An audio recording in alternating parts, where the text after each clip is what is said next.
Ian, thanks for coming in today. You're the executive director of the Grace Point Foundation. Could you tell us a little bit about what the Grace Point Foundation does and what your mission is? For sure. I'm pleased to be here. Thank you for the opportunity to share today with your audience. The Grace Point Foundation is the philanthropic arm of Grace Point, which is one of the largest behavioral health organizations in all of West Florida and in all of the state as well. The Grace Point Foundation, what our mission is to get out and spread awareness about mental health, talk about with business communities and community partners about the importance of mental health, raise money in the community for programs we have at Grace Point, and also share what's going on in terms of services that we provide at Grace Point, which right now serves more than 30,000 people in our community. Well, that's incredible. And you guys are the biggest, but you've been around for a while. We have been around for a while. We actually celebrated our 70th anniversary last year, so we're 71 years in. So that's 1949. The Tampa Bay community, that's 1949, and we've consistently grown in terms of scope and size of our programs and services that we offer the community. But right now, we're really best known for being Hillsborough County's mental health, behavioral health emergency room. Got it. And so under that, my understanding is you have 25 different programs. Would you mind going into just help us understand the spectrum of things that you provide? In addition to being, having what we call the crisis centers for both children and adults on our campus, the 25 programs really do run the gamut in terms of scope and size. We have homeless case management programs, homeless housing programs, assisted living and assisted supportive and affordable housing programs as well. A number of programs in terms of targeted case management to help families in need, plus a very robust both crisis, inpatient, and outpatient services for children and adults. And that's predominantly where a majority of our people that come to Grace Point are served in those programs. Wow. So there's a lot of people that you're touching through those programs, right? So 30,000? Over 30,000. Over 30,000. That includes the families of those involved in everything? Well, it's unique because you can come as, somebody who's served through one of our crisis programs, but then we try to make sure there's a soft handoff to one of the other programs that we offer, whether that's case management, whether that's outpatient services. So you can get served in a number of different ways when you come to Grace Point for help, whether it's behavioral health related, whether it's addiction related. And so it's not just come and have crisis help, get stabilized, and leave. We want to make sure that we're helping anybody that comes there in the best way that we can. And if that requires to hand you off to another program that's best for you, we try to make that happen. Wow, that sounds like a super important mission. What inspired you, Ian Adair, to get involved with Grace Point? Because my understanding is this is your third organization, yeah. Third. So you are an established, successful leader of nonprofit organizations. What was it about Grace Point that drew you to them? It really was the mission and my personal connection to mental health and addiction. I'm very open and honest about it. My family has a very close connection with my brother and my mother, both having suicide attempts between them, both struggling with mental illness. And then as I took care of them, I found out later in life, as many people do when you get in your early 20s, I started experiencing my own mental health challenges as well with depression and anxiety.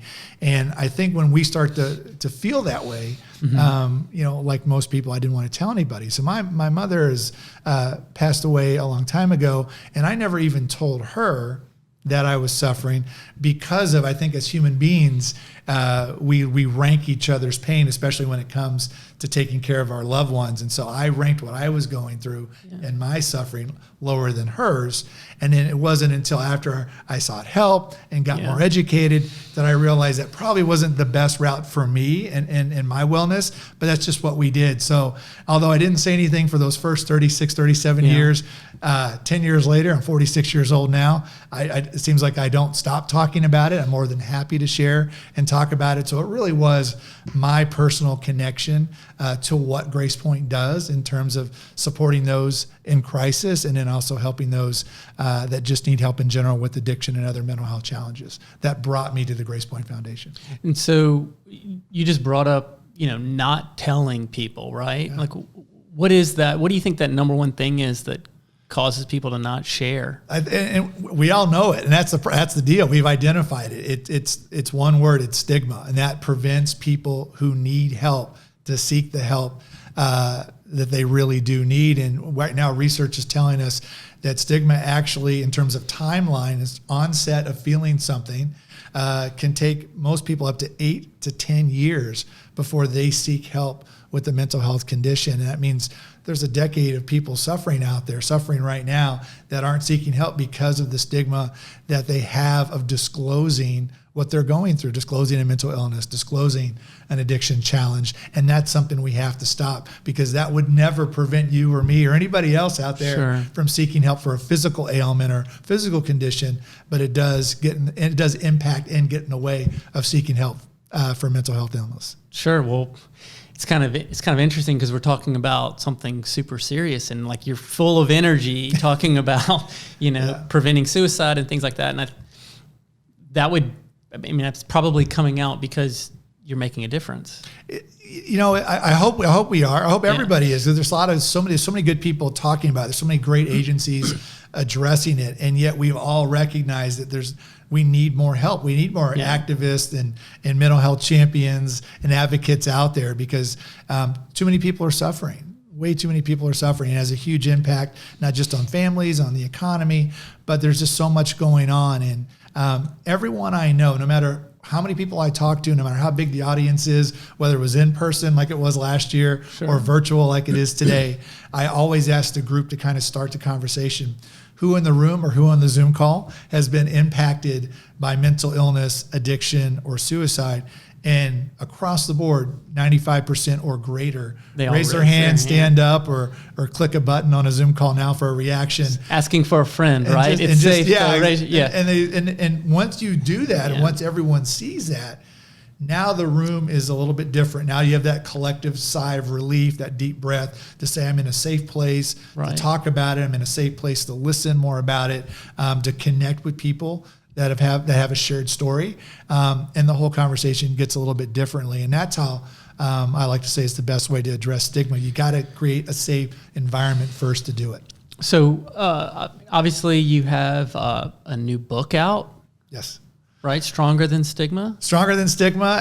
And I believe the Stronger Than Stigma, it was based off an event that we started at the foundation a couple years ago. The success we had the event where we had speakers get up and tell their story.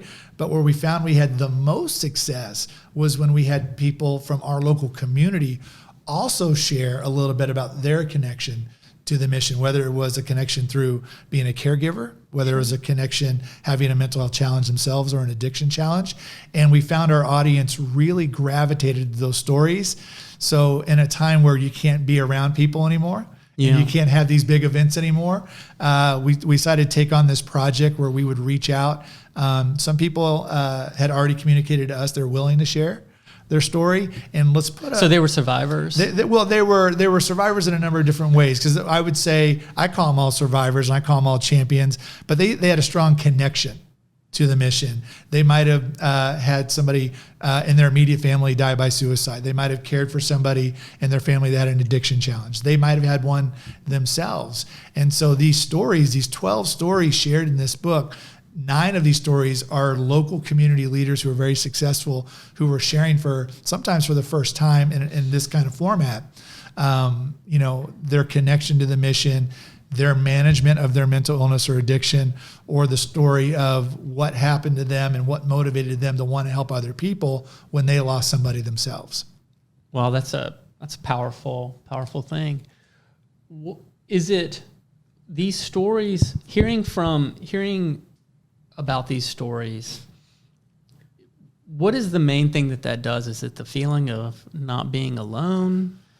Is that a big problem? It is. I think for anyone who's experiencing anything, especially when you experience it for the first time, you automatically default, I believe, to feeling like it's only happening to you. Sure. I know that's the way I felt. I know that's the way to hundreds of people that I talk to when I go to conferences or when I speak, who reach out to me. Everyone always describes a lot of the same type of early feelings, and there's a fear there. I think mental health, mental illness, and addiction has gotten easier for some people to talk about or openly talk about or discuss.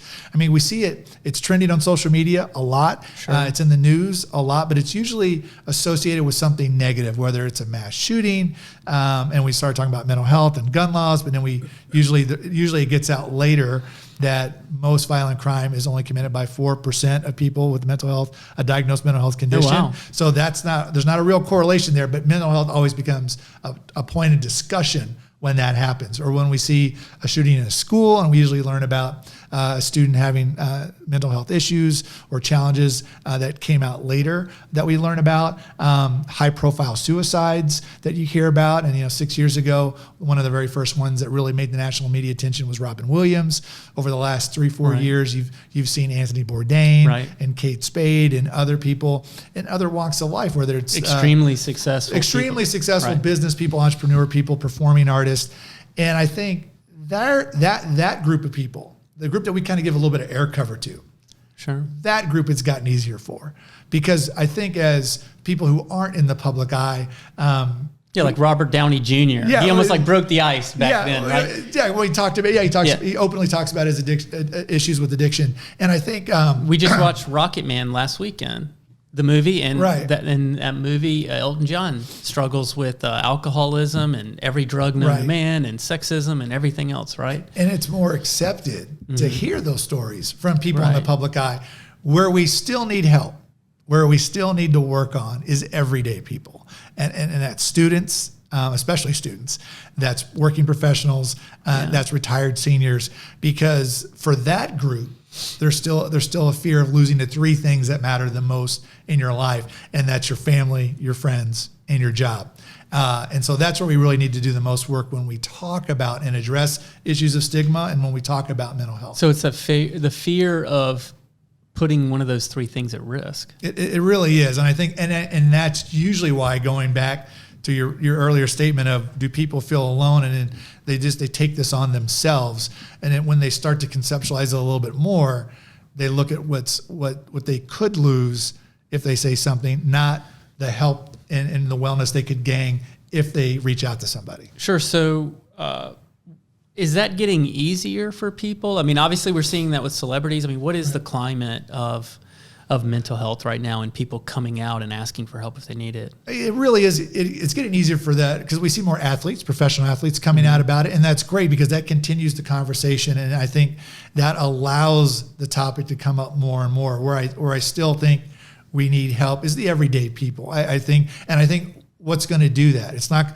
a news story is not going to do that. I think we got to start where we spend a majority of our time, and that's at work, or that's at school for some folks. And so if we can change the climate there and make those spaces safe, then I think people will know they're not alone. I think people will be encouraged to get the help they need. I think once they're encouraged to get the help, their organizations and companies will work with them so that they become a more productive and loyal and more engaged employee. And that's what we all want. Okay, so that's one of the three things, right? Jobs. Right. So if you're somebody who's struggling with mental health problem, or something's going on that you're really it's stressing you out deeply, you may feel a little nervous about bringing that up, right? So what are some things that companies and entrepreneurs what are some things that they can do to create more of a mental health wellness environment? I mean, you were talking about the violent crime, 4%. Right. So what are some things that we can do to make sure that 4% perhaps takes better care of their mental health, or recognizes they need help early on? Well, I think we realize right away when we become adults, we spend more time at work than anywhere else. Sure. And then since we spend so much time at work, the number one thing I hear from companies and organizations, knowing that the employees and attracting top talent, what they're asking for is those employees are asking for companies that they want to feel connected to the company's mission.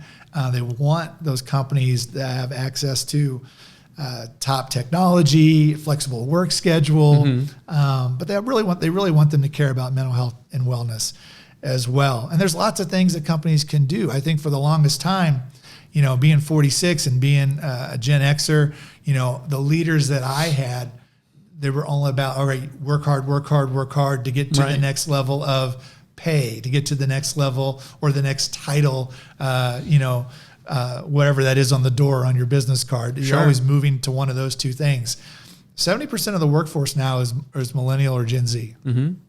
And they're not asking for that. They're actually valuing those other things like mentorship, professional development, wellness, higher than they're valuing pay and job title. So if companies know that, there are some things that they can do to jump in right away that can let employees know just that they do care about them. And those things are really low cost to no cost to incorporate. Well, I mean, my own personal experience, I was working at an agency 15 years ago, and my life was awesome, right? And I was married, had a child, and then all of a sudden, like, next thing I know, I'm going through a divorce, right? Well, one of the benefits that I wasn't paying any attention to before that started happening was they had a hotline you could call, right? And so as soon as I found out that I was experiencing that, I was able to call that hotline. And one of the things that the HR part of the company explained was that, hey, if you're having problems, whatever, you can call this. We don't even know about it. So like I felt safe to do it because I didn't feel like it put my my job at risk. Right. I mean, so if you're in line for promotion, you might be very scared, to come forward with like, hey, I'm dealing with this really challenging thing, right? Because you don't want your employer to think you're damaged goods. But that benefit was extremely useful to me. Yeah, I think what you're probably describing is an employee assistance program. Mm-hmm. And an EAP program is something that is very beneficial to folks, especially now. Mm-hmm. I think a lot of people have some preconceived notions about employee assistance programs because they're run by HR. They think it's tracked. Yeah. But again, it's confidential. It's not something it's something that's not tracked. And I think employers need to do a better job of explaining EAP programs a little bit so more people can utilize them. That's definitely one of the things that I recommend organizations put in place. So I should ask my employment provider or to look into it? Definitely talk to HR department. Say, have you looked into an EAP program, especially if you manage a lot of people, because it could be a benefit to them and it could be an add-on that you can add at a low cost if you already have a large insurance provider because you're providing benefits for several employees. That's definitely one of the things that you can do that has a small cost associated with it. But there's a lot of things that I encourage employers to do that have no cost associated with it. And fortunately for mental health, we have days and awareness days all over the calendar. So no cost. These are things that employment providers can do at no expense. Right away. And just, and I think when I talk about a lot of these things, I say, obviously you want them to have an impact, but what you're really trying to do, and we've kind of talked about this a little bit, is create a safe space for conversations to happen. Because if people feel alone, they don't want to talk about it. If they feel fear of losing their job, they don't want to talk about it. So if you can create an environment that's inclusive to talking about mental health awareness and addiction, that changes the game. And that can be as easy as both having an environment in person and online. A lot of organizations have an intranet or an inter-office, whether using Slack or Yammer or some kind of inter-office board where you can share information about things going on. Like I said, mental health has days all over. So you mentioned 4 things. So what are the 4 things? So let's all right. The 4 things kind of in order would be: make sure your employees know it's safe for them to discuss mental health. That's first and foremost. How do you do that? Well, let's look at what vehicles and communication platforms do you have at your disposal, both internally and externally. Just so you know, there's an opportunity to say, hey, it's Mental Health Awareness Month, guys. We're going to support this in our organization, and we're going to educate people in our employee base about mental health because we want them to feel safe here in case somebody is experiencing something or caring for somebody with a challenge themselves. We got to go back to that first question that I ask everybody. Raise your hand or stand up if you have a connection to it. Just by knowing the answer is such a high percentage, we know that there's got to be, no matter how many employees you have, whether it's 10, 30, or 130.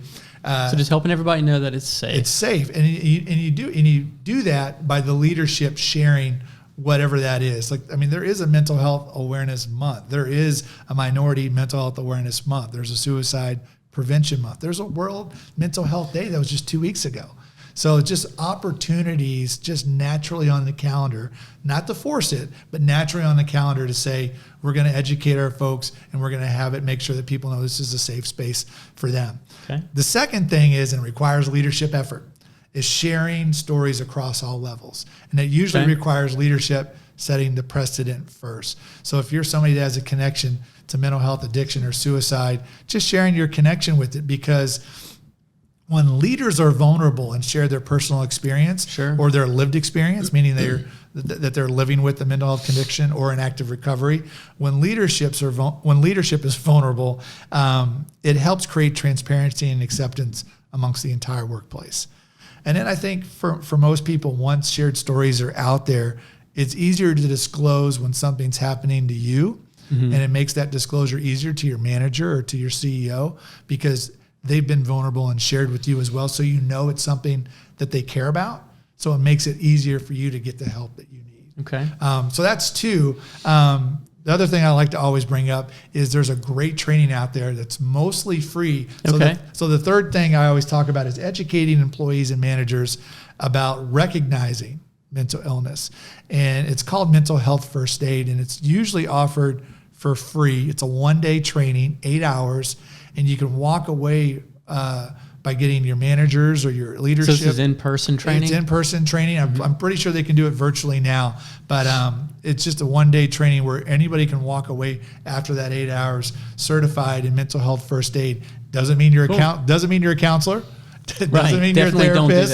Don't do that. Don't open. You can't say you're taking copays now because you're a therapist. But what it does is it trains people on recognizing signs, and that's what's really beneficial in the workplace, when you can recognize an employee that's not acting like themselves, that's interacting differently or not engaged. And it gives you that confidence to say, what's going on? Let's talk about it. I'm here for you. We're going to go have a private conversation or a private Zoom call. I know a lot of people are like, well, I can't have those conversations. I'm like, you can. Yeah. You just got to make the effort to do it individually. Okay. And then the last thing is just make wellness a priority. We all talk about work-life balance and whether it exists or not. We talked about establishing an EAP program. I think wellness programs in general create a fun camaraderie and competitiveness in the office. And wellness, whether it's physical wellness, is very much in correlation to mental wellness. So if you make wellness a priority, then it all becomes natural in how it goes together, and just to create the environment you want in the workplace. So one thing you just mentioned, by the way, those are 4 awesome things, and you're right, they're basically free. Right. So it just takes a little bit of energy, and you make it a priority, and it's something that you can do in the workplace. One thing you just mentioned was a private Zoom call. So this show is called The Law of Relevancy. It's about things that are happening now. There's a lot of Zoom calls going on. Right. I think I spend about 3 to 5 hours a day on Zoom calls now, or Teams calls or whatever, but I think they're all called Zoom calls now, right? Is mental health something that you can receive treatment for virtually? Oh, yes. I think it's one of the best things about advances in therapy is telehealth medicine, or telehealth has gotten very, very popular. I think we were moving in that direction prior to COVID and social distancing and everything going on. Now we have actually jumped into almost completely virtual health in a number of different ways. At Grace Point itself was about 15% of our outpatient therapy was what we'd call telehealth. And then immediately, into the precautions and the restrictions through COVID, we had to go from 15% to almost 99% overnight. Oh, wow. And so we want to make sure, and I think telehealth has a lot of advantages that some people would probably never have thought before. We get used to Zoom calls and we get used to virtual meetings. Telemedicine has been beneficial for a number of reasons, because a lot of times there's barriers for people to actually physically get somewhere. Especially if you're below the poverty level, whether it's the ability to take off work and to have a flexible work schedule to support your mental health needs. That's usually one thing that telehealth really helps with. It's just transportation. We're talking basic things that I think. And if you're fighting it, you're going to use any excuse. Right. I think we talk about all the time in mental health, acknowledging that you need to get help is the first major hurdle. Yeah. Setting up an appointment or finding a provider, a caregiver is another one. But then actually physically showing up is that third one. Telehealth really helps kind of soften that last couple of barriers to where you say, okay, I can actually get the help I need in the privacy of my own home, in the comfort of my own home, and maybe not go somewhere where I miss preconceived notions or kind of like some myths that really aren't valid, but in my head, this is what a mental health facility looks like. Sure. In my head, this is what sitting down with a therapist looks like. So with telehealth, I think it kind of goes through those misconceptions and really gets into really helping and connecting with the person where they feel the safest. Wow, that's really good to know. I mean, I would say that if there's any one thing that's happened since March, that is very, very positive with going through COVID, I would think it would be telehealth. It really is. And I think in terms of using Zoom calls to initiate those conversations as managers and supervisors and leaders with your staff, I know for the longest time, the conversation was when they're at work, they need to be at work, and it's not my job to interfere in their mental health.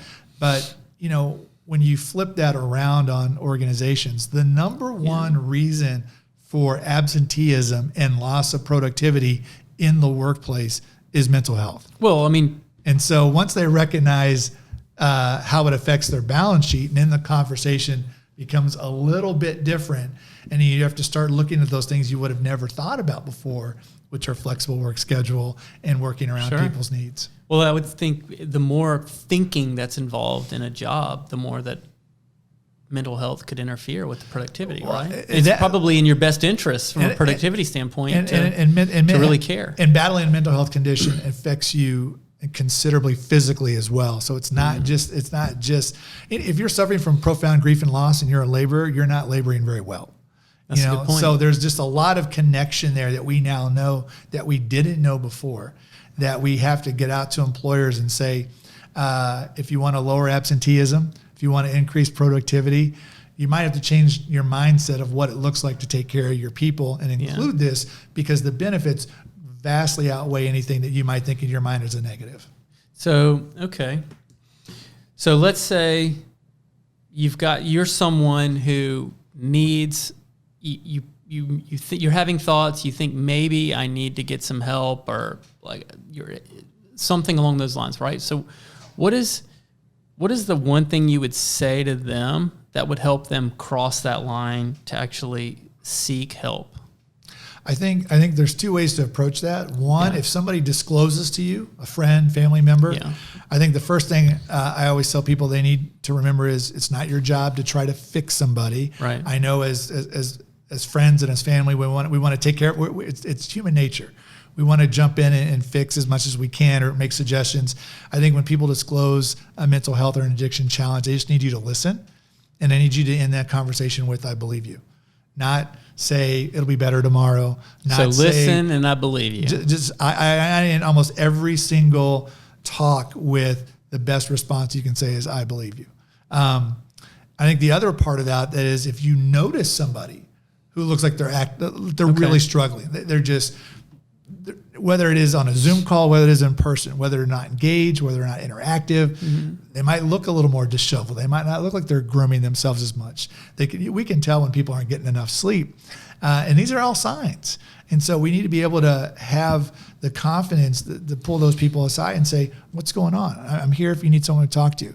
Let's talk about this. And, sometimes people fear.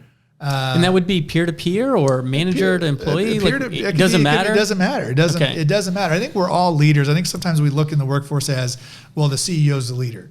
But, when we make the conscious decision to be a leader, when we look to the person to the left of us, the person to the right of us, and know that we got their back when they need us. Right. We do that all the time with our teams. I mean, it's funny when I talk to people who are mid-managers, like, well, I don't know really if I'm a leader, Ian. Like, well, are you leading people every day? Yes. Are you leading volunteers sometimes every day? Yes.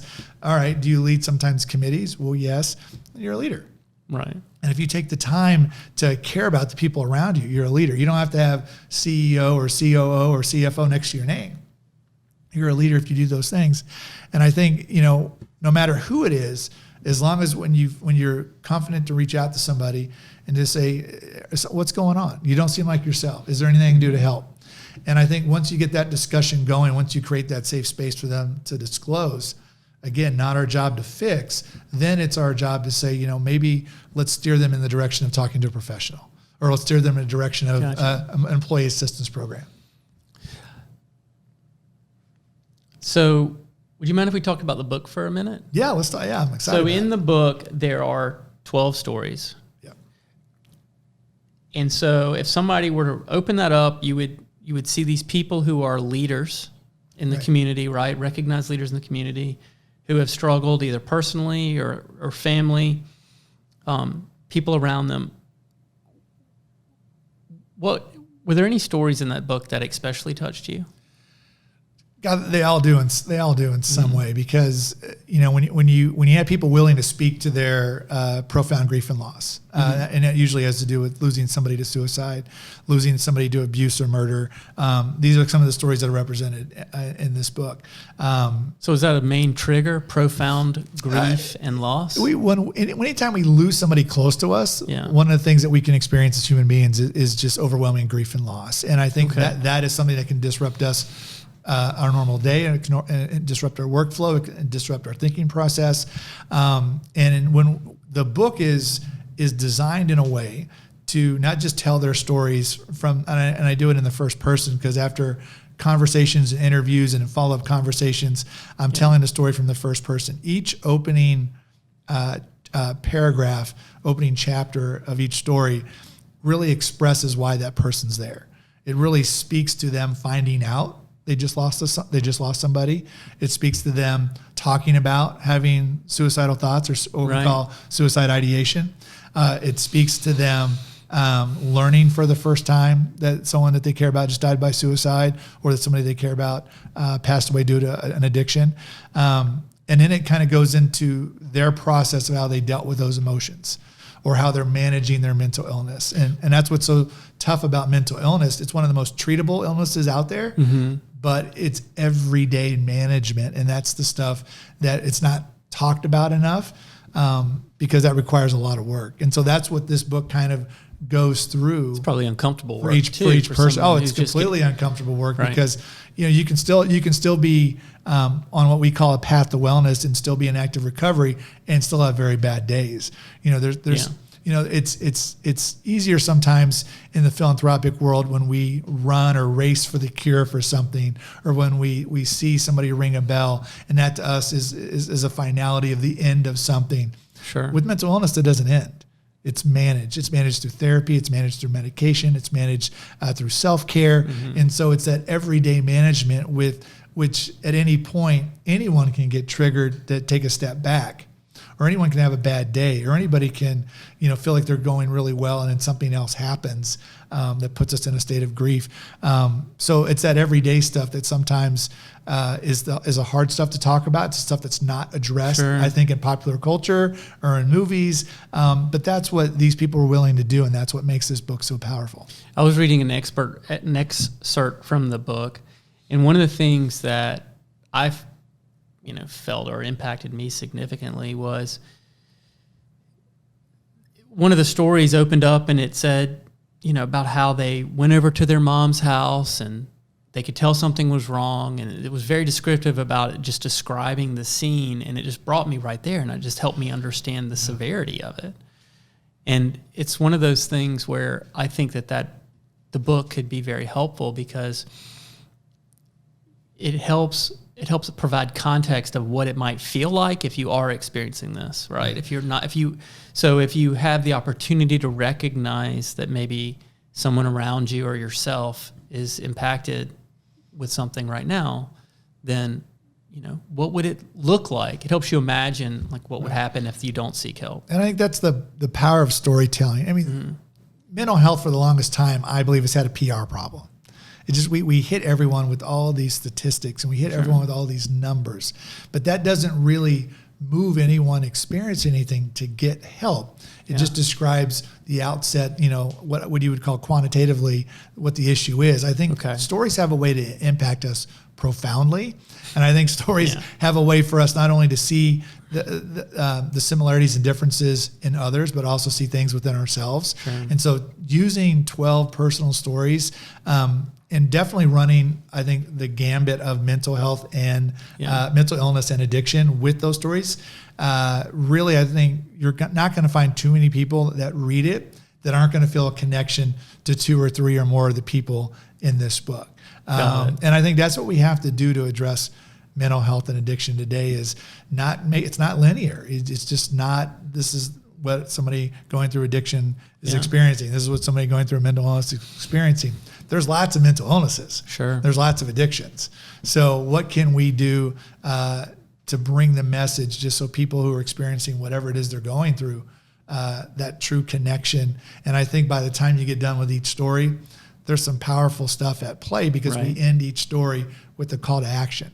Okay. So all these people, ordinary people in themselves, even though many are considered successful, they went through extraordinary circumstances, and now they're spending a majority of their time, each and every one of them, giving back to others, helping others, serving others, sharing their story, and trying to move this conversation forward. Is this an ongoing project? It has the ability. I would imagine that people will be reading this and maybe wanting to share their own story. That's our hope. It really is. The hope is that the book can really update itself every year, every 2 years. And just keep sharing people willing to tell those stories. I mean, we talk about how it's getting easier for athletes and celebrities and people in the public eye. But only through everyday people sharing their story will it get easier for everyday people. And I think when we look at people who are profiled in this book, and there's some really, well, I would call prominent community leaders profiled in this book. Sure. When you look at them, many of us just look at their success or what they've done in their field of expertise, or their title, or their money, and now we're going to look at them as people, and people who processed what they went through and were able to turn that pain into action and hopefully be inspired by it. Because again, when you go back to the 95%, 98% that raise their hand or stand up, a lot of us are like, well, yeah, we have a connection to it, but what can we do? And each of these people gives an example of what's possible to do. Well, I definitely recommend reading it. So what's next for mental health? Well, I think continue the conversation and make sure the conversation is as real, as open, as honest as you can make it. And no matter what platform it is, make sure that's a safe platform to have these conversations. Sure. Because right now we know so many people suffering. They're on social media all the time. They're on digital media all the time. Yeah. Let's make those spaces positive, and let's turn those platforms, which have become in a lot of ways negative over the last few years. There's definitely major negative parts of it. Let's turn them into. There's positive sites out there. There's so many great people who are sharing their story and connecting people on Instagram and LinkedIn and Facebook and Twitter. I totally agree. I mean, one of the places where I think there's actually really good things in social media is when you have communities that are there to support one another. People may be going through the same thing. Yeah. And you can find people in those communities that are really encouraging and relatable to what you're dealing with. And if you're not ready to tell somebody, I would think that might be a place where you could connect with others who might be struggling with what you're dealing with. There's one website called Post Secret that I came across. I don't know. I mean, it's very old. It's probably close to 20 years old. But this is a really interesting site because if you scroll through, it's like a blog of images, and people have sent in postcards and handwritten notes, and everyone's anonymous, but they share things that they're struggling with. And you can immediately get this sense of like, hey, I'm not alone when you're reading that site, and experience an incredible amount of empathy for people. I tell you, when we read a story that connects with us, we kind of become belonging to it, and that's what helps people. I think before, when there wasn't this abundance of information, there wasn't this 24/7, 365 communication overloaded world, we would probably resign into ourselves a little too much. We'd fall back into ourselves and isolate. I think we have the opportunity now to figure out what's out there, how we can help ourselves, the importance of things that we didn't take seriously before, like self-care and management, and time management, and things that say, okay, if I'm spending too much time at work, what can I do to help my own wellness, my own mental health? Back, and, right? and there's so much of that great information out there, and there's so many people out there really spreading this message of positivity. But it needs to also now translate in what's next for mental health. Sure. It needs to now translate into the workplace, because that's where we spend a majority of our time. And now when you have the things that are available at home, and now when you have the workplace involved, I think we start seeing this conversation really take it to another level.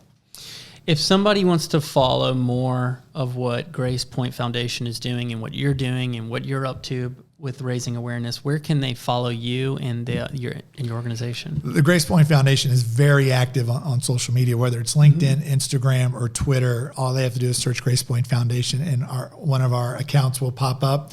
To follow me, it's really easy. It's just Ian M. Adair. I had to throw in my middle initial because there's I think he's a famous magician in Canada that stole my name, so I couldn't use it. So just Ian M. Adair on Instagram and Twitter. I post, and we post as an organization, information every single day around awareness and education about mental health and addiction. And our goal is just basically one strategy: provide value to anybody and everyone that searches it. So they don't have to be in Hillsborough County. They don't have to be in Hillsborough County to look up our information. If you're in Hillsborough County and you're experiencing a crisis, or if you need to talk to somebody, or if your provider says you can't get into a therapist or a psychologist or a psychiatrist right away, please call Grace Point. We can connect you right away with our outpatient services and get you seeing somebody within a few weeks. Well, Ian, thanks for coming in. It's an incredible mission that you're part of, and we really appreciate you coming on the Law of Relevancy podcast. And thanks again. I appreciate the opportunity to share. Thank you for allowing me to have this conversation today. You're welcome. Really enjoyed it.